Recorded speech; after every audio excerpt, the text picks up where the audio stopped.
জয় জগন্নাথ স্বামী নয়ন পথগামী ভব তুমি। জয় শ্রী বলভদ্র, জয় মা সুভদ্রা, জয় শ্রী শ্রী জগন্নাথ, জয় সুদর্শন মহারাজ।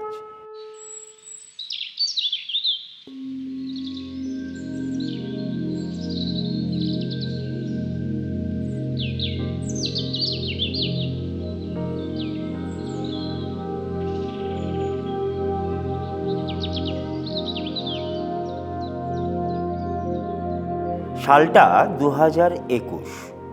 করোনা অতিমারি আমাদের জীবন তছনছ ও ছন্নছাড়া করে দিয়েছে।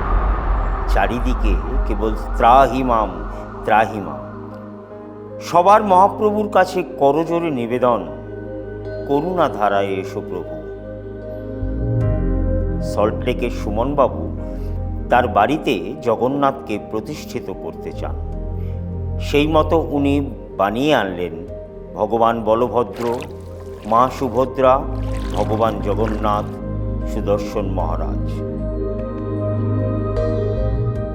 কিন্তু বিধিবাম প্রভু জগন্নাথের ওখানে আর মন বসে না। তিনি চঞ্চল। বড় দাদা বলভদ্র দেবের কাছে বকুনি খান, কিন্তু তিনি নাছোড়বান্দা।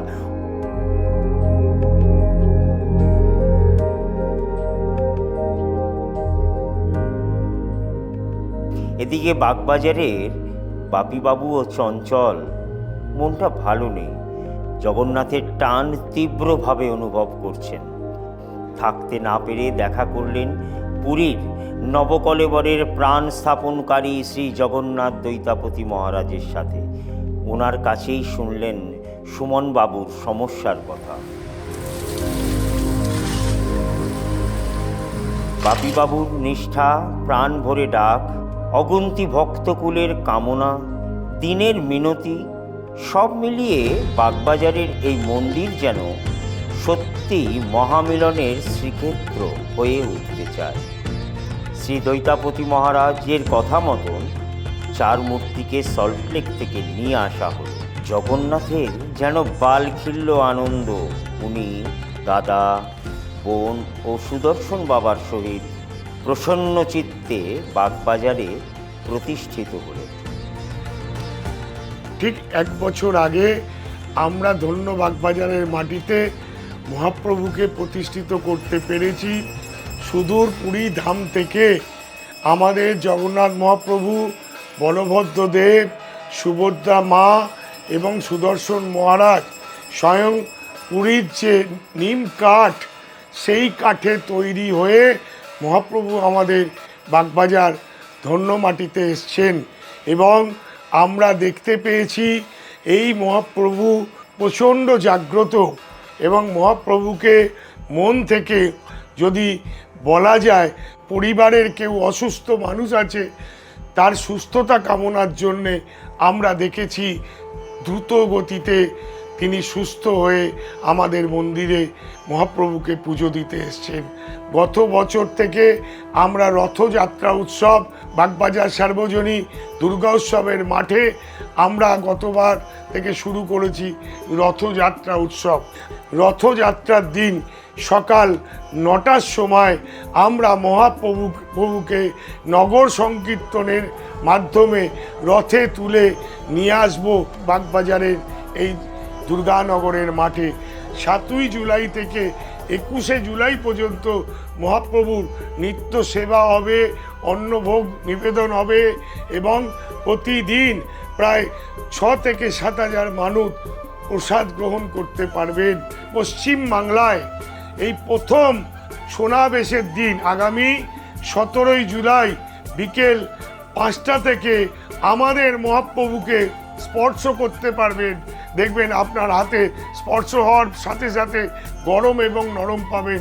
অধরপোনা 18ই জুলাই রাত্রির 8টার সময় হবে। সকলের আমন্ত্রণ রইল।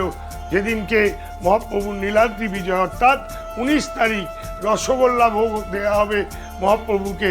ভক্তবৃন্দর অনুরোধে মহাপ্রভুর অন্নভোগ বিক্রির ব্যবস্থা করেছি। 201 টাকা করে ধার্য করা হয়েছে। পুরী ধামের মহাপ্রভুর যে নিয়ম আচার মেনে মহাপ্রভুর পুজো হয়, বাগবাজার মন্দিরেও সেই নিয়ম আচার মেনে এই মহাপ্রভুর নিত্য পুজো এবং সেবা আমরা করে থাকি।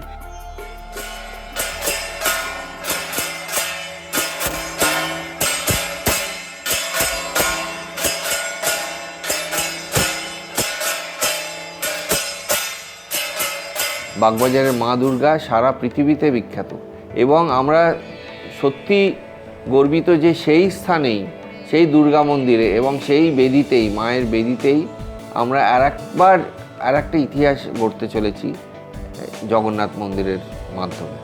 মহাপ্রভুর এমনই ইচ্ছে, সবাইকে যেভাবে যোগাযোগ করিয়ে দেন যে বিরাট আকারে একটা রথের মেলা, আমরা ভাবতে পারিনি যে প্রথম বছর এই আকারে একটা রথের মেলা এবং এরকম ভিড় মানুষের, এরকম সাড়া পাওয়া যাবে। এবং শুধু কলকাতা নয়, সারা পশ্চিমবঙ্গ থেকে মানুষ কিন্তু দৌড়ে এসেছিল এই রথের মেলা দেখার জন্য এবং জগন্নাথ মহাপ্রভুর আশীর্বাদ নেওয়ার জন্য। তো যাই হোক, সেইভাবেই আবার এই বছরও করা হচ্ছে এবং সেই দুর্গা মন্দিরেই, সেই মায়ের বেদিতে আরও সুন্দর করে আমরা করবার এবার পরিকল্পনা নিয়েছি।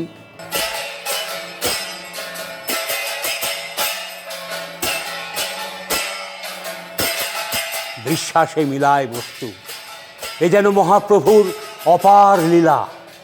আসুন দেখুন পুরীর গন্ধমাখা এক মিলন মেলা।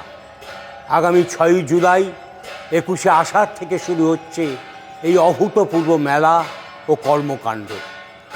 বাগবাজার সার্বজনীন পুজোর মাঠে চলবে 21শে জুলাই পর্যন্ত।